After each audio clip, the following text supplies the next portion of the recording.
and welcome to the Jeff Buller Show. Today I have with me Perez. Now, is a branding guru.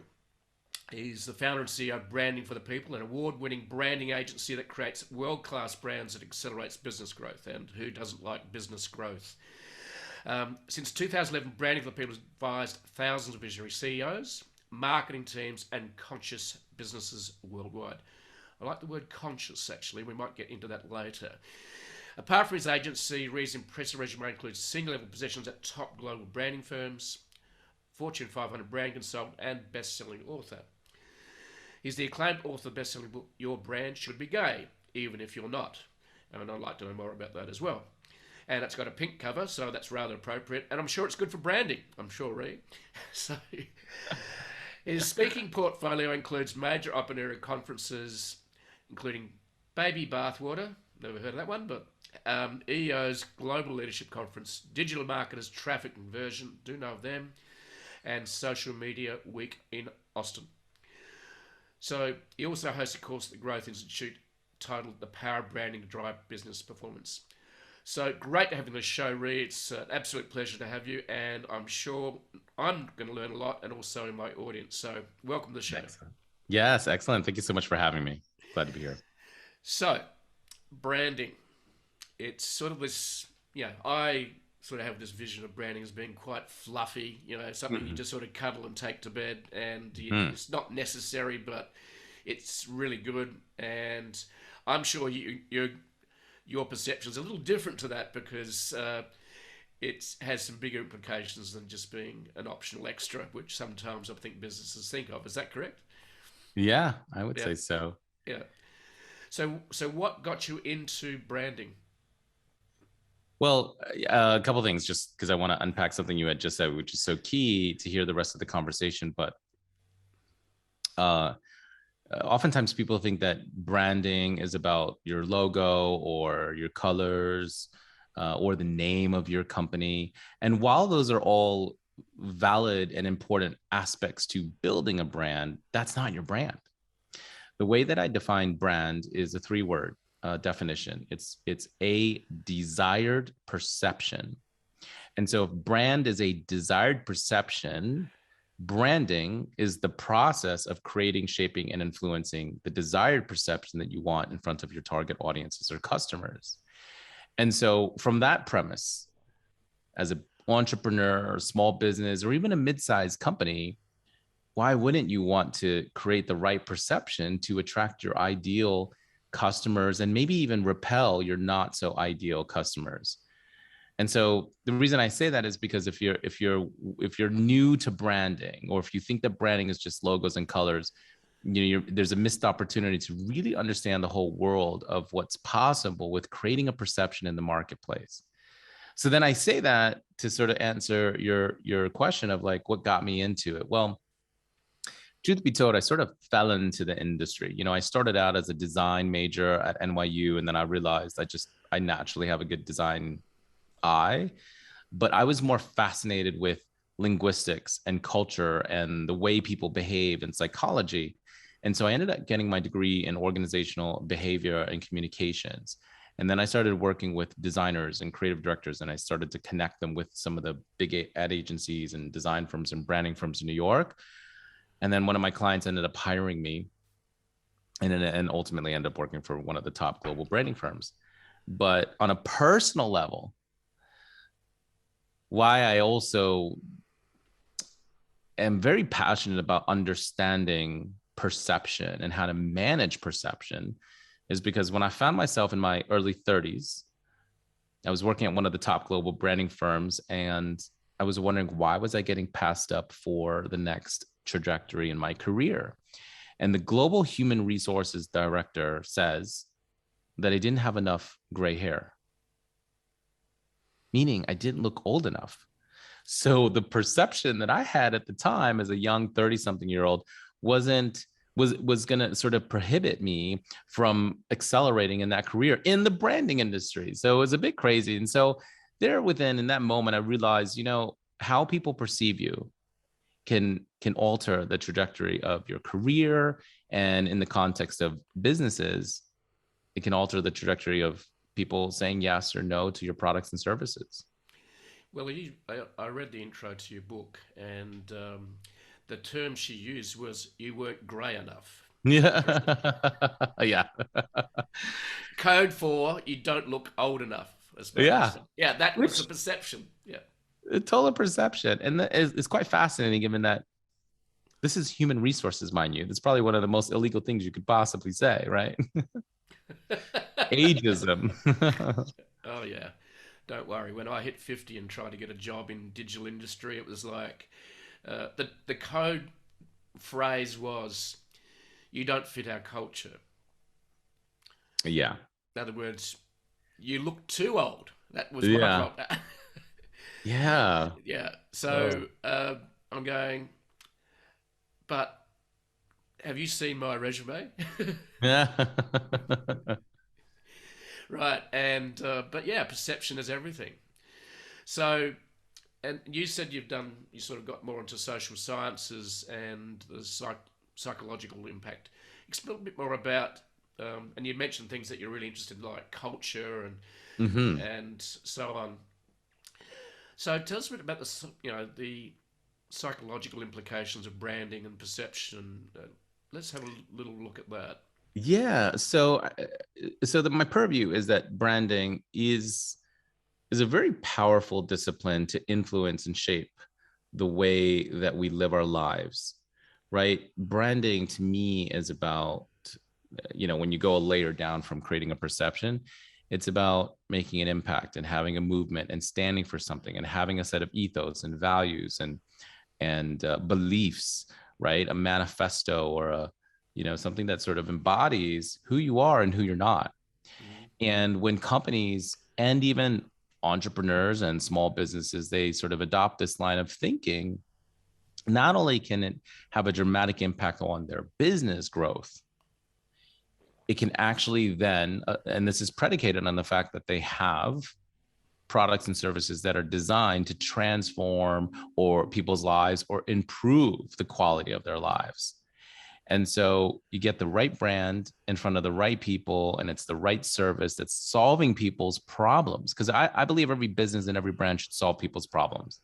And so if you're solving people's problems or making people's lives better, it does have a trickle effect uh, on improving people's lives and impacting our culture.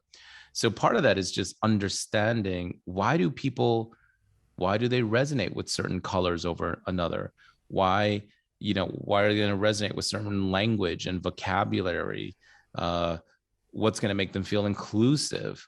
What's the certain buzzword that's going to sort of appeal to them? All these little nuances really go into creating the right perception, not just about sort of, you know, uh, bamboozling them. I don't even know if there's a good translation in Australia, but like, creating a fake impression. Yeah. I'm all about creating an authentic impression so that people know exactly who they're buying and who they're not buying. So you mentioned was that bamboozling or was it I think I made bamboozling? it. I think I made up a word, bamboozling or something like that. It might be a colloquial term, but Well, I like the phrase bamboozling, and I think you should hold on to that because that could help with your branding. I might have to brand that term. Maybe that's virtual, but maybe that's virtual bamboozling. There you go. But so okay, so this is what I think is we're in a very interesting time where a lot of us are doing remote work, a lot of us are running remote businesses, Yep. and we live in a digital world which gives us the tools and the technology to allow us to create virtual global brands. Yeah. We've also got the tools to test people's reaction to things. And so, and I came across a company recently which takes an engineering approach to marketing. And it's called Mint CRM, started by some people out of Microsoft, a couple of lovely ladies. And they test the impact of words on phrases to see what people's reactions are to them. Mm-hmm. And I think, wow, so it's not about a call to action. It's just about here's some pain points or phrases that we think. And what you do is you toss them in front of a Facebook audience, targeted, Yep. so you know who you're talking to. Well, hopefully. You're guessing that audience is the audience is going to buy your product or service. And then you actually test it in the marketplace to see how many. Just all you're doing is trying to measure two things into one market. And number one is impressions, and then number two is clicks. And you're not selling anything. You're just testing reactions to, I don't like to work 9 to 5, dot, dot, dot, as an example. Okay. So I went, that's interesting. But I suppose what I'm leading to with this is branding in a digital world with digital platforms such as software as a service companies. Is that any different, or any different approach you should take opposed to your normal bricks and mortar stores? So is the digital world changing branding? You've been in it now for 10 plus years. Well, And 10 plus years on my own. I've been in yeah, branding for, 25 20, plus yeah, years, right? yeah. Yeah. So how do you see the evolving digital world impacting branding, and what should we do about it? Well, so let's unpack the first part of your question, which is does the branding approach sort of change? Branding for me is very foundational, whether you're applying the marketing activities online or offline. And so, at least how I'm approaching branding, it is a foundational aspect and a deep Okay. discovery into who you are. And then that gets expressed. Here, it also lies within an important distinction to make: the difference between branding versus marketing. And so, if branding is about creating a desired perception, marketing is one of several tools to create that desired perception, Yep. right? And so, you may market on social media, organic or paid. You may market through, I don't know, a virtual event, or some people are marketing on Clubhouse, or or social media. So the point here is that you have to make the distinction between branding versus marketing versus social media.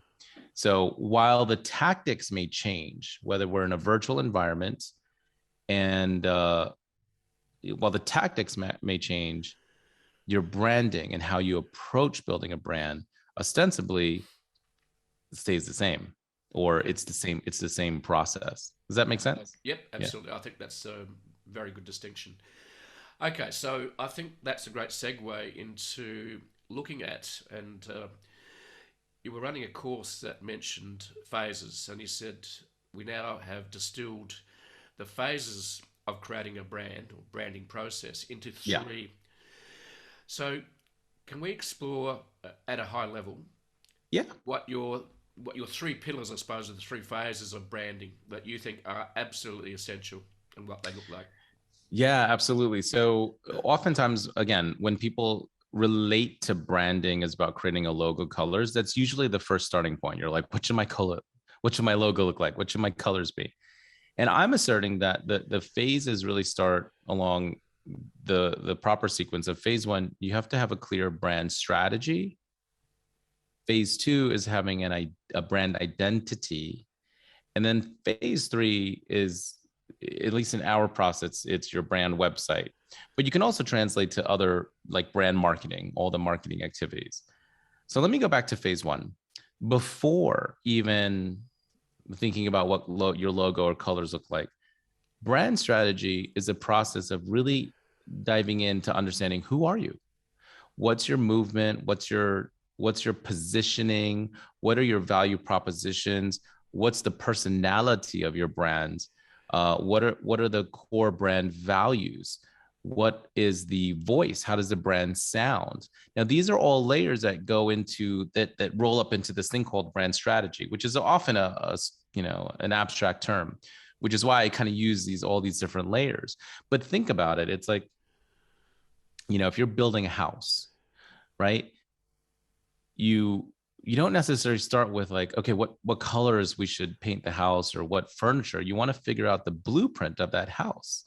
Is this a 3-bedroom, a 4-bedroom? Are we having a basement? Where are the bathrooms? Like, it's really building the architect for the house.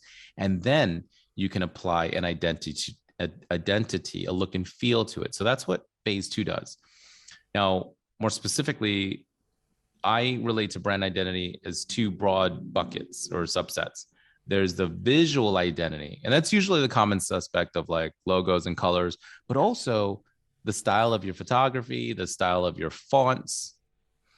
And then there's verbal identity. And this is oftentimes something that's overlooked, which is okay, aside from your logos and colors, what is the language and the tone? And goes back to what I was saying earlier about like really being fascinated with psychology and linguistics. But Starbucks uses tall, vente, grande, tall, grande, vente, right? As opposed to small, medium, large. So what's the tone and the language that your brand, that makes up your brand vocabulary? And then phase three, really, like I said, we just happen to focus on websites, but you can, for those listening in, eh, websites typically are your biggest, touch point, but it could be a wide range of touch points. It could be your social media. It could be if you're doing events, signage, all that sort of stuff. And so that's really the phase, is like really implementing that strategy and identity in phase three. Yeah, that's interesting that your phase three is a website. Um, so let's talk a little bit about websites then, and what are some of the, and we talked about things like language. Okay, so over the last 10 years, for example, there's a lot of brands that come out and they're much more casual in their language. It used to be very formal. Some are more playful. So, and then there's the visuals. So, and then you're going to make sure that the visuals and language don't fight each other. Right. Yeah. So the third phase, websites. What are the? Can we dive into that a little bit deeper and tell us what you think is important from a web when you're designing a website to get your brand message out there and to create that perception to the customers that you are targeting? So tell us, but where do you start with a website as a branding? So first and foremost, I'm not the person who leads building the websites on my team. I run the agency, but I know enough to be able to answer your Just question. high level. That's okay. Well, Yeah. ask me about doing search engine optimization at granular level. I'm going, well, I know you need Yeah. to have keywords and phrases. I know you need to have, three Yeah, pieces. yeah, yeah, Yeah. exactly. So I high mean, level is good. so yeah, at a high level. So, but the starting point for us, even before SEO and all that sort of stuff, because that's an important aspect of it, right? But the starting point for us is really understanding, what do we want this website to do for us, right? It starts with like sort of the objective.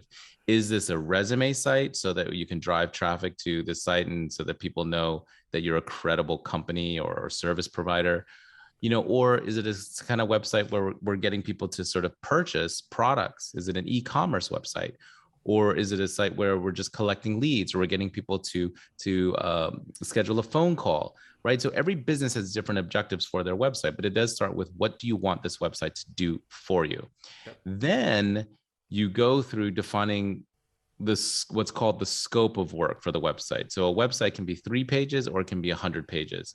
How many pages? Do you have content, right? What are the technical requirements? Are you going to need to have your website to be able to collect payment? Are you going to have a form on there? And if so, where's that data going once they submit their form? Are they scheduling a call? What's the technical requirement to schedule the call? These are very tactical things. So then you get into the scope of work, was what I'm saying. And then you start building out what's called wireframes, the structure, using the house analogy. It's like, all right, where where are the rooms? Yep. Where's the bathroom and all that sort of stuff? And then you apply content. And I say a content before design. Why? Because in my mind, content drives design, Okay. right? So if you have a paragraph or two, that's a very different design layout than if you had 10 paragraphs. So copy or content, then design, and then you move into this whole realm of like coding and programming and testing Yep. and all that Yep. sort of stuff. Yep.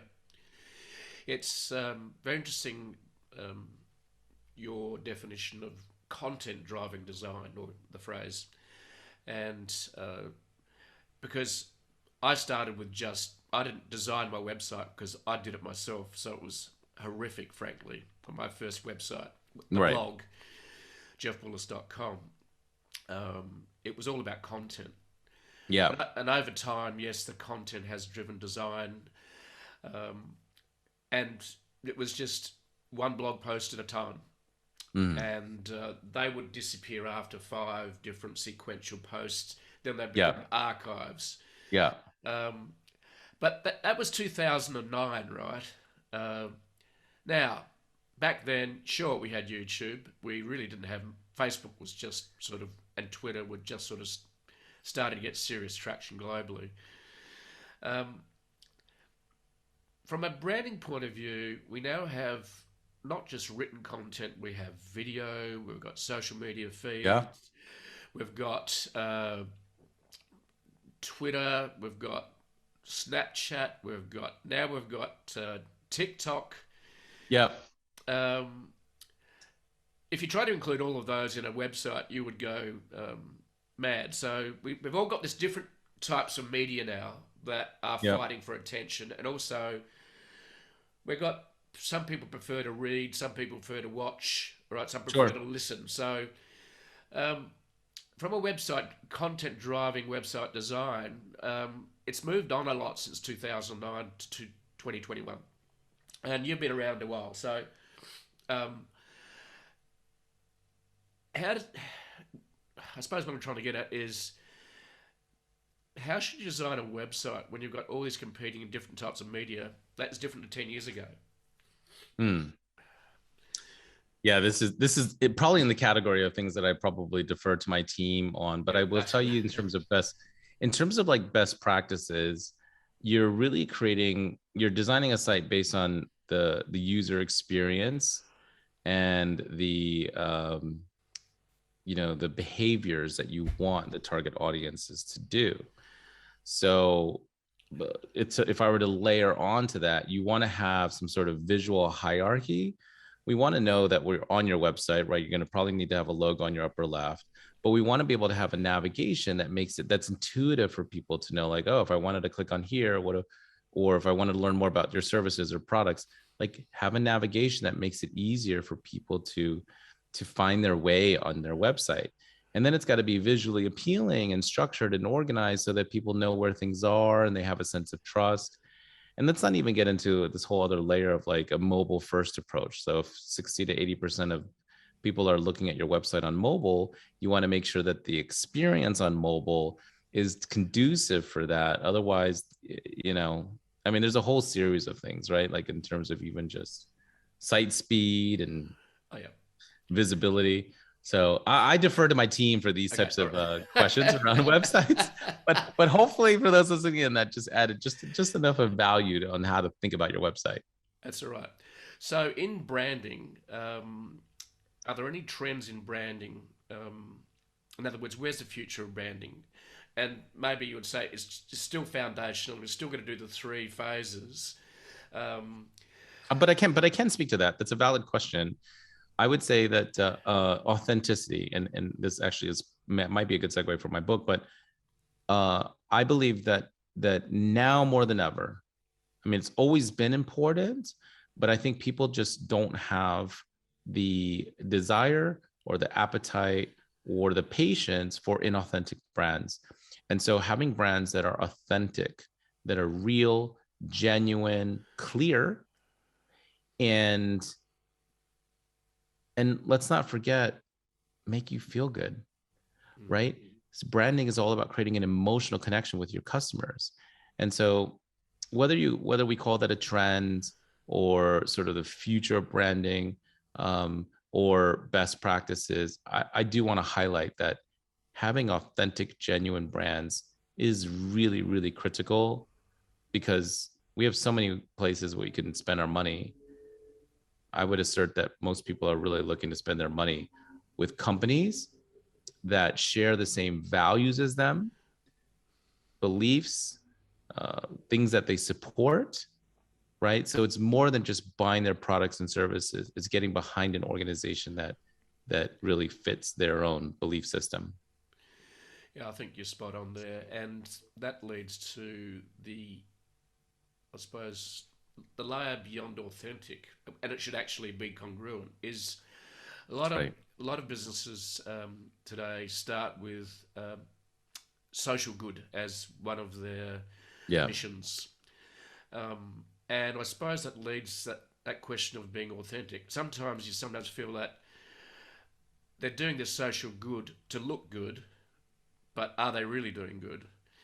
That comes to the authentic, that's right. being truly That's right. authentic. Um, how do you see social good in branding? Uh, well, uh, you know, maybe. Should everyone do it? Like, I is mean, it if it's true, if it's true to your brand, if you're just doing it for marketing, then I would say, don't do it. If it's not true to your brand. Yep. I mean, so for example, we are members of an organization called B1G1. So part of our proceeds go to I saw that. Yep. impact organizations around the world. And whether or not uh, that becomes a reason why someone purchases it from us, it doesn't matter. That's something that we have made a conscious decision to have some sort of give back uh, component. If that's not someone's objective, then don't do it. Don't do it if it's not authentic to you. In other words, you've got to be you've got to be the authentic you to the audience, and That's right. they will know if you are or not. That's right.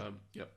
So there was a mention too that in about the methodology of branding, and I rather like these three words: organize, simplify, Oh yeah.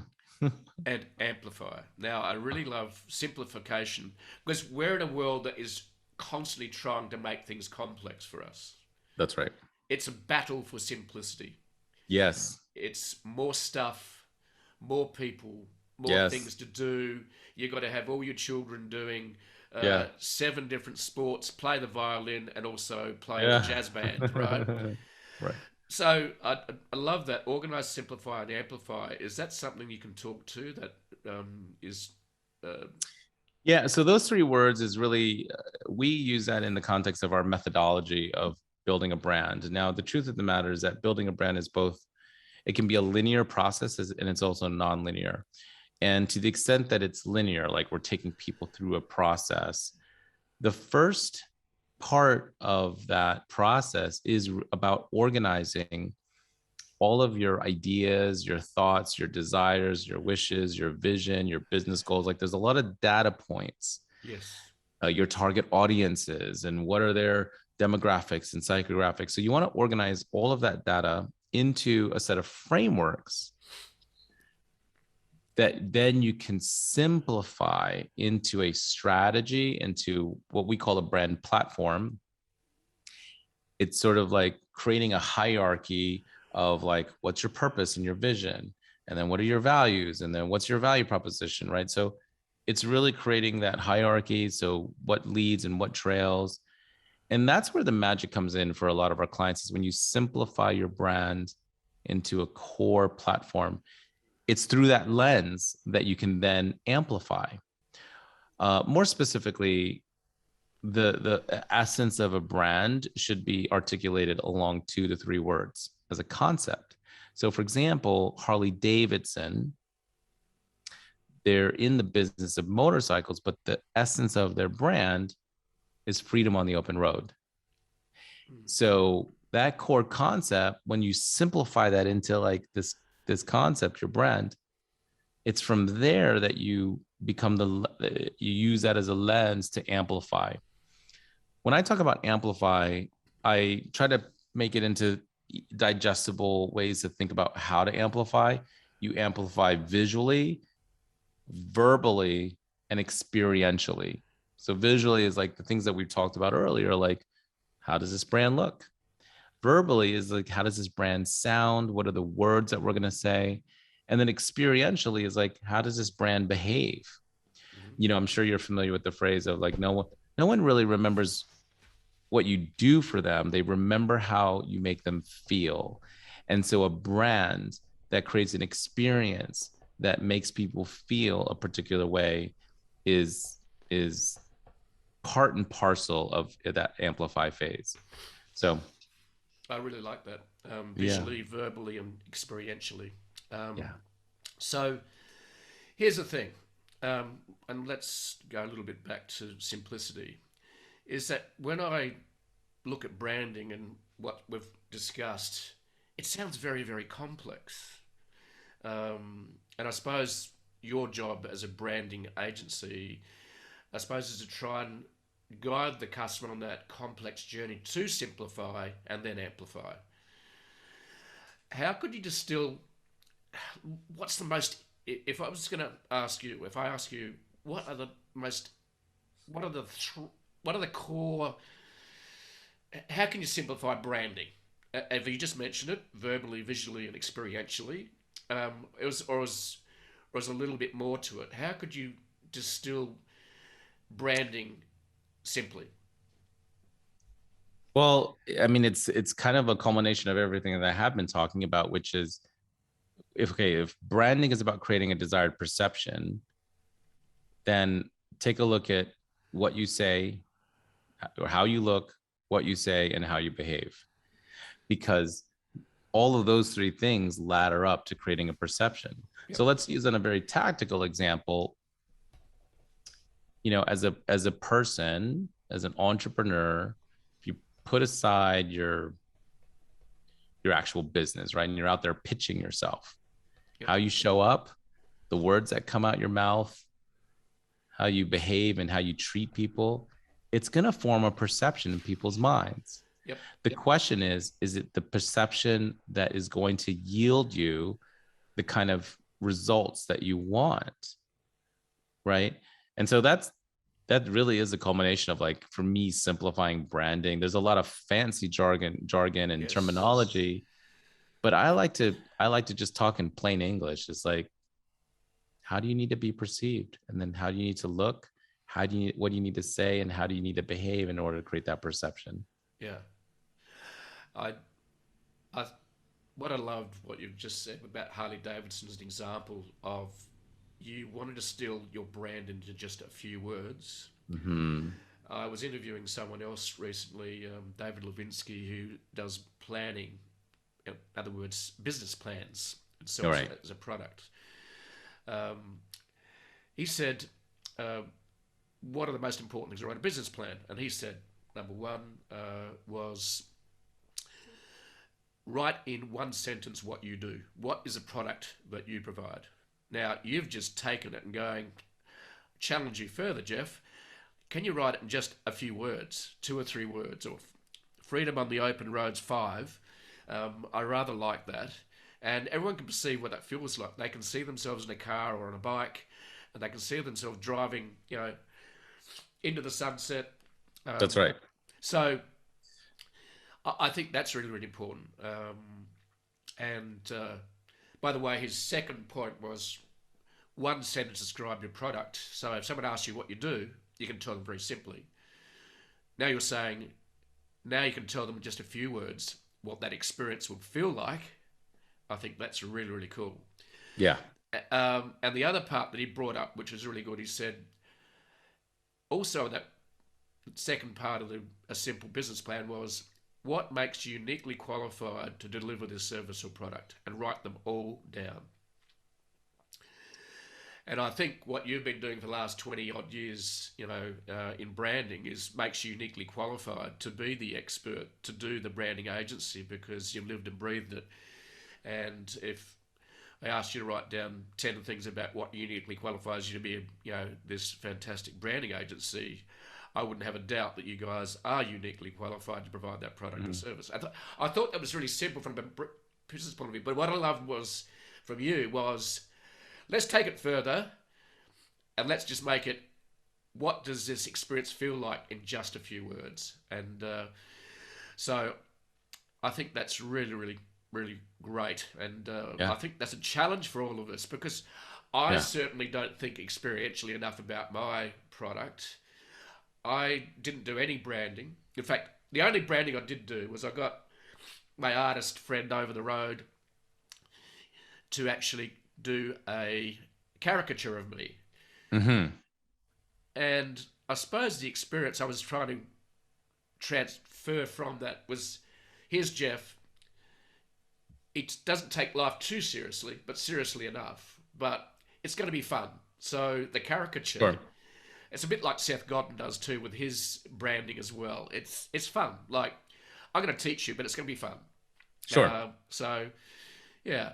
So just to widen things up here, what is a couple of really important things that people need to uh, understand or do if they want to create a powerful brand?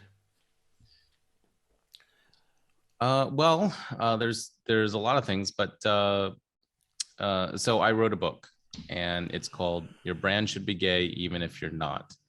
And if you're listening in, think about when you hear that book title, what's your reaction? For some people, it might pique their curiosity. It might be funny. Might be offensive. It might have you question and think. And so I think what's really important about building a brand in today's society is to have a brand that is not only authentic, which we discussed, but a brand that is polarizing, meaning attracting your ideal raving fans and then repelling your not so ideal fans. And then a brand should also evoke an emotion, and it should evoke a feeling. And then a brand should pique curiosity, like it should get you to want to learn more. And the last thing I would say is that a brand should spark a conversation, because that's what you want. You want people to experience your brand and then engage in a conversation with you and then ultimately buy from you. I think that's fantastic. And I do like the term polarizing. I think that's really, really good. In other words, what do you really stand for? That's right. Okay, so, and I think that really gets to it. And what's the experience you're going to deliver? I think I've got a lot out of our chat today. It's been absolutely fabulous. Yeah, awesome. But just how can you write down your brand experience in just 2 or 3 words? What is the experience you are going to give them? And then you're going to touch their heart and soul because they can picture it, and you're That's going to right. evoke feelings. I think that's fabulous. That's right. Thank you for sharing your wisdom, Ray. It's Yeah, an you're absolute pleasure, welcome. and look forward to catching up in Austin. It's a place that runs Southwest by Southwest. Always wanted to go. So you never know. Well, come on down. We will. I've just got to escape this country because apparently we're locked down at the moment. So, Yeah. Well, thank you so much for having me on the show, and hopefully those listening in got some ideas or tips or insights on how they can kind of think about their brand and how they could take that to their brand to the next level. thanks, Ray. It's been an absolute pleasure, and loved your insights. All right, cheers.